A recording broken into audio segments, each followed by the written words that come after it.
TVK നൽകിയ ഹർജി അതിന്ന് കേൾക്കുന്നില്ല മദ്രാസ് ഹൈക്കോടതി എന്നുള്ളതാണ്. പ്രത്യേക സിറ്റിംഗ് റദ്ദാക്കി എന്നത് ജഡ്ജിമാർ അറിയിച്ചിട്ടുണ്ട്.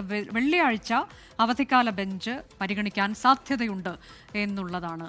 മുഹമ്മദ് റഹീസ് വിശദാംശങ്ങളുമായി. മുഹമ്മദ് റഹീസ്, എന്തുകൊണ്ടാണ് ഇന്ന് ഈ ഹിയറിംഗ് റദ്ദാക്കിയത്? അടിയന്തരമായി തന്നെ കേൾക്കേണ്ടുന്നൊരു വിഷയമാണ് അല്ല കോടതി പറയുന്നതെന്ന് തോന്നുന്നു, അല്ലേ?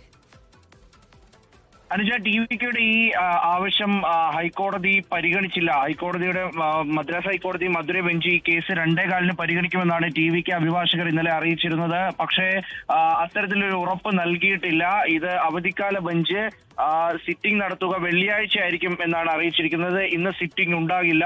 പ്രത്യേക സിറ്റിംഗ് റദ്ദാക്കിയതായി നിലവിൽ ജഡ്ജിമാർ അറിയിച്ചിരിക്കുന്നു. അത് സ്വാഭാവികമായിട്ടും ഇന്നലെ വൈകിട്ടോടുകൂടി മാത്രമാണ് ഈ ഒരു കേസ് നൽകിയത്. അതിനപ്പുറം ഈ പ്രത്യേക സിറ്റിംഗ് ഒക്കെ നേരത്തെ തന്നെ തീരുമാനിച്ചതായിരുന്നു. വെള്ളിയാഴ്ചയാകും ഇനി പ്രത്യേക സിറ്റിംഗ് എന്ന നേരത്തെ തീരുമാനിച്ചതുമായിരുന്നു. അപ്പോൾ ഇന്ന് പ്രത്യേക സിറ്റിംഗ് ഉണ്ടായിരിക്കില്ല എന്നുള്ള കാര്യം ഇപ്പോൾ ജഡ്ജിമാർ അറിയിച്ചിരിക്കുന്നു. അങ്ങനെ TVKയുടെ പ്രധാനപ്പെട്ട ഒരു ആവശ്യം അത് തള്ളിയിരിക്കുകയാണ്. കേസ് ഏറ്റവും അടിയന്തരമായി പരിഗണിച്ച് സംസ്ഥാന സർക്കാരിന്റെ ഒരു അന്വേഷണത്തോടും തങ്ങൾക്ക് യോജിപ്പില്ല. മറിച്ച് അത് ഒരു സ്വതന്ത്ര ഏജൻസി അന്വേഷിക്കണം, അത് CBI അന്വേഷണമാണ് തങ്ങൾ ആവശ്യപ്പെടുന്നത് എന്നുള്ള പ്രധാനപ്പെട്ട സർക്കാരിന്റെ ആ ഒരു ആവശ്യം റദ്ദാക്കിയിരിക്കുകയാണ്. അല്ലെങ്കിൽ ആ ഒരു ആവശ്യം ഇപ്പോൾ കേൾക്കാൻ കോടതി തയ്യാറായിരിക്കുന്നില്ല. അത് വെള്ളിയാഴ്ച കേൾക്കാം എന്നാണ് നിലവിൽ അറിയിച്ചിരിക്കുന്നത്.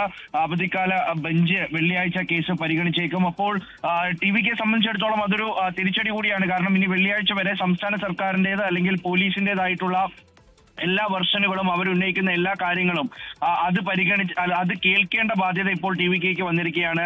ഈ പോലീസ് അന്വേഷണം കുറച്ചുകൂടി ഊർജിതമാവുകയാണ്. ഇന്ന് രാവിലെ മറ്റൊരു കേസ് കൂടി TVK ജനറൽ സെക്രട്ടറി N ആനന്ദിന് അടക്കം എതിരെ എടുത്തിട്ടുള്ളത് നമ്മൾ കണ്ടു. അപ്പോൾ അത്തരത്തിൽ പോലീസ് കൂടുതൽ അന്വേഷണം സ്ട്രോങ് ആക്കുന്നു. അവർ TVKയെ നിരന്തരം പഴിചാരുന്നു, തങ്ങളുടെ ഭാഗത്ത് പിഴവൊന്നുമില്ല എന്ന് കാട്ടുന്നു. അപ്പോൾ TVK പ്രതീക്ഷിച്ചിരുന്നത് ഏതെങ്കിലും തരത്തിൽ കോടതി ഇന്ന് പോലീസിനെതിരെ ഒരു പരാമർശം നടത്തി കഴിഞ്ഞാൽ അത് സർക്കാരിനെതിരെ ആയുധമാക്കാൻ കഴിയും, DMKക്കെതിരെ ആയുധമാക്കാൻ കഴിയും. കഴിഞ്ഞ 36 മണിക്കൂറായി നടക്കുന്ന TVKക്കെതിരായി വിമർശന പെയ്ത്ത് അത് ഏതെങ്കിലും തരത്തിലൊന്ന് കുറയ്ക്കാൻ കഴിയും എന്നുള്ളതായിരുന്നു TVKയുടെ പ്രതീക്ഷ. പക്ഷേ അതിനിപ്പോൾ മങ്ങലേറ്റിരിക്കുകയാണ്. ഈ ഹർജി വെള്ളിയാഴ്ച മാത്രമേ പരിഗണിക്കാൻ കഴിയുകയുള്ളൂ എന്ന് ഇത് TVKയ്ക്ക് തിരിച്ചടിയാണെന്ന് പറയാം. കാരണം അടിയന്തരമായി തന്നെ ഇത് പരിഗണിക്കുന്നില്ല കോടതി എന്നുള്ളത് കൊണ്ട്. അതിനിടെ മുഹമ്മദ് റഹീസ്, ഇപ്പോൾ TVKയുടെ ജനറൽ സെക്രട്ടറി ആദവ് അർജുന കരൂരിലെത്തുമെന്നൊരു വാർത്ത കൂടി വരുന്നുണ്ടല്ലോ. അതിന്റെ കൂടുതൽ വിശദാംശങ്ങൾ നമുക്ക് അറിയാമോ? വിജയുടെ കാര്യത്തിൽ അതിന് അനുമതി നൽകിയില്ല എന്നവർ ആരോപിക്കുന്നു.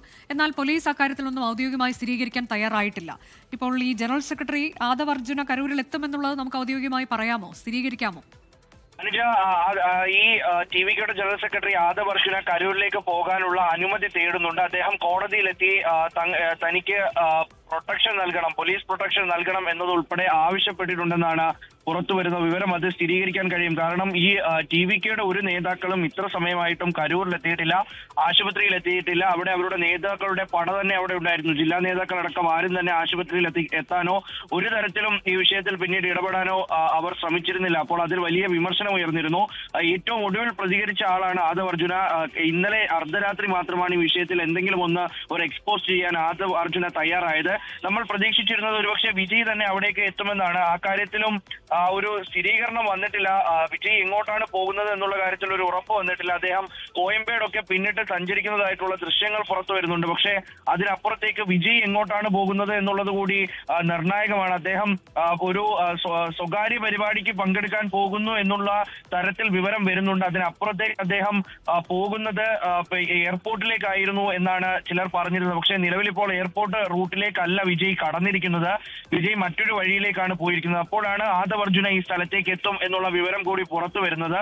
അതായത് തങ്ങളുടെ ഒരു പ്രതിനിധിയെ ഉടൻ തന്നെ അങ്ങോട്ടേക്ക് അയക്കണം എന്നുള്ള കാര്യം TVK തീരുമാനിച്ചിരുന്നു. ഇന്നലെ ചേർന്നിരുന്ന യോഗത്തിൽ അതിന്റെ ഒരു പ്രാഥമിക ചർച്ചയൊക്കെ നടത്തി. അതിന് പിന്നാലെയാണ് ഇപ്പോൾ ആളെ തീരുമാനിച്ചിരിക്കുന്നത്. അത് N ആനന്ദായിരിക്കുമോ ആദവ് അർജുന ആയിരിക്കുമോ എന്നുള്ള കാര്യത്തിലാണ് ഒരു തീരുമാനം ഉണ്ടാകാതിരുന്നത്. അതൊരു കൺഫ്യൂഷൻ ആയിരുന്നു. അതിന് പിന്നാലെയാണ് ഇപ്പോൾ ആദവ് അർജുന തന്നെ അവിടേക്ക് എത്തും എന്നുള്ള കാര്യത്തിൽ തീരുമാനമായിരിക്കുന്നത്. അങ്ങനെ ഒരു പ്രധാനപ്പെട്ട നേതാവിനെങ്കിലും അവിടെ എത്തിച്ച് അല്പമെങ്കിലും ടിവിക്ക് ഒന്ന് നൽകിയ മുഖം ഹർജി അത് രക്ഷിക്കാനുള്ള മദ്രാസ് ഹൈക്കോടതി ഇന്ന് കേൾക്കില്ല എന്നുള്ളത് വളരെ പ്രധാനപ്പെട്ട ഒരു വാർത്തയാണ്. വെള്ളിയാഴ്ച ഒരുപക്ഷെ പരിഗണിക്കാൻ സാധ്യതയുണ്ട് എന്നതാണ്. അടിയന്തരമായി തന്നെ പരിഹരിക്കണം എന്നുള്ളതായിരുന്നു TVKയുടെ ആവശ്യം. അതിനിടെയാണ് TVKയുടെ ജനറൽ സെക്രട്ടറി ആദവ് അർജുന കരൂരിലേക്ക് എത്തിച്ചേർന്നേക്കുമെന്ന വിവരം കൂടി പുറത്തു വരുന്നത്. വിജയ് അതിനിടെ വീടിന് പുറത്തേക്ക് ഇറങ്ങി അദ്ദേഹം എങ്ങോട്ടേക്കാണ് പോകുന്നത് എന്നുള്ളതിൽ ഈ സമയത്ത് വ്യക്തതയില്ല.